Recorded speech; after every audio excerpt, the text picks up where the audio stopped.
ဓာတ်ပုံတစ်ပုံဘဝတစ်ခုဓာတ်ပုံတစ်ပုံတည်းနဲ့လူတစ်ယောက်ရဲ့ဘဝပြောင်းသွားနိုင်တယ်ဆိုတာသိလားအဲ့ဒီဓာတ်ပုံတစ်ပုံကပဲသူ့ဘဝရဲ့အောင်မြင်မှုကိုယူပေးခဲ့တယ်လို့တစ်ဖက်မှာလည်းသူ့ဘဝကိုပြန်ဖျက်ဆီးပစ်လိုက်ပါတယ်သူ့နာမည်က Kevin Carter ဆိုတဲ့ဓာတ်ပုံဆရာဖြစ်ပြီးတရက်မှာတော့အငတ်ဘေးဆိုင်နေတဲ့တောင်ဆူဒန်ကိုရောက်သွားခဲ့ပါတယ်အဲ့ဒီမှာပဲသူ့တဘဝလုံးမမိနိုင်တဲ့မြင်ကွင်းကိုတွေ့ခဲ့ရတာပါမြေကြီးပေါ်မှာအားနည်းပြီးစာလောင်နေတဲ့ကလေးငယ်တယောက်ကယ်ဆယ်ရေးစခန်းတစ်ခုစီကိုတရွေ့ရွေ့နဲ့တွားနေပါတယ်သူ့နောက်မှာတော့လင်းတာတကောင်ကအစာကိုမျောနေတဲ့မျက်လုံးတွေနဲ့တိတ်တိတ်လေးစောင့်ကြည့်နေပါတယ်အဲ့လိုကြောက်စရာကောင်းတဲ့မြင်ကွင်းကိုသူဟာကဘာကြီးမြင်နိုင်အောင်ဓာတ်ပုံရိုက်နိုင်ခဲ့ပါတယ်အဲ့ဒီဓာတ်ပုံကတော့ The Vulture and the Little Girl ဖြစ်ပါတယ်1994ခုနှစ်မှာ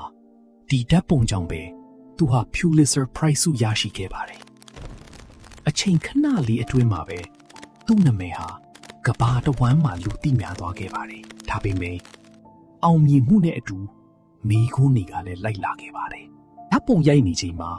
အဲ့ဒီကလေးကိုမကယ်ခဲ့ဘူးလားသူဘလို့စိတ်နဲ့များဒီလိုဓာတ်ပုံရိုက်နိုင်ခဲ့တာလဲဟိုမိခိုးနေနဲ့လူအများကသူ့ကိုပြစ်တင်ကြပါတယ်ဒီဖြစ်ရက်ကသူ့စိတ်ထဲမှာနာကျင်မှုတွေကိုတဖြည်းဖြည်းစုစည်းလာစေခဲ့ပါတယ်သူဟာစစ်ပွဲတွေအငတ်ဘေးတွေတေဆုံးမှုတွေကိုအမြဲမြင်တွေ့နေရသူဖြစ်တဲ့အတွက်စိတ်ဖိစီးမှုတွေကပိုပြီးပြင်းထန်လာခဲ့ပါတယ်နောက်ဆုံးမှာတော့စူရရှိပြီးလအနှဲငယ်အကြာအသက်33နှစ်အရွယ်မှာပဲဘဝရဲ့နာကျင်မှုတွေကပျော်ရွှင်မှုကိုဖုံးလွှမ်းသွားပြီးပျော်ရွှင်မှုဆိုတာမရှိတော့သလိုပါပဲဆိုတဲ့စာလေးတစ်ဆောင်ခြံထားပြီးသူ့ဘဝကိုအဆုံးသတ်သွားခဲ့ပါတယ်လင်းသားတစ်ကောင်ရဲ့စောင့်ကြည့်ခြင်းကိုခံခဲ့ရတဲ့အဲ့ဒီကလေးငယ်လေးကတော့အသက်ရှင်ကြံရစ်ခဲ့ပြီးနောက်14နှစ်အကြာမှာမှ